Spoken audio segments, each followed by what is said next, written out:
Como sacerdote me ha tocado acompañar muchas veces a personas que han sufrido abusos sexuales por parte de su familia, de sus padres, de sus tíos, de sus primos, de sus hermanos. Y es una tarea realmente muy dura y muy difícil porque son personas que se han sentido traicionadas por aquellas personas que precisamente tendrían que haberse hecho cargo de su situación, que haberlas acompañado. Se sienten profundamente traicionadas porque les han fallado.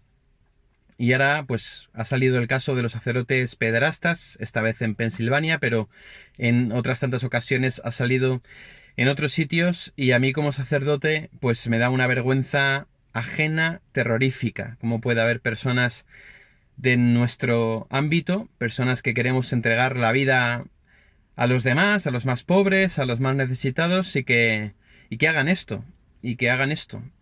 Son unas cuestiones que han pasado hace ya muchos años. Desde luego está claro que tenemos que tomar medidas para que no vuelva a suceder nada parecido, ni en la iglesia ni fuera de la iglesia. Para esto, pues es lógico que tengamos que pensar en qué formación estamos dando en los seminarios y también en la formación afectiva de los sacerdotes. Yo particularmente pido perdón por los errores y por los pecados de estos hermanos sacerdotes que no han hecho lo que tenían que hacer y que lógicamente pues tendrán que ser procesados o tendrán que ser juzgados, tanto ellos como los que puedan aparecer. Y lo que más puedo expresar es mi vergüenza, una vergüenza profunda, una vergüenza ajena que siento ante esto. A todos aquellos que no sois creyentes, deciros que no todos los sacerdotes somos así, que la mayoría intentamos hacer las cosas bien, intentamos ser un ejemplo para los demás, mostrar un modo alternativo de vivir, ayudar a los que más lo necesitan, que la mayor parte vivimos nuestro celibato, el hecho de no tener relaciones con mujeres, pues como algo positivo, como algo bueno, no como una represión. Y que, pues que lo siento mucho que la iglesia esté dando ese testimonio a veces tan deplorable, ¿no? Por nuestra parte. Y os invito a que intentéis no dejaros cerrar los ojos por una pequeña parte de sacerdotes que hacen las cosas mal y que también podáis y sepáis mirar a aquellos sacerdotes que intentamos hacer las cosas como Dios manda.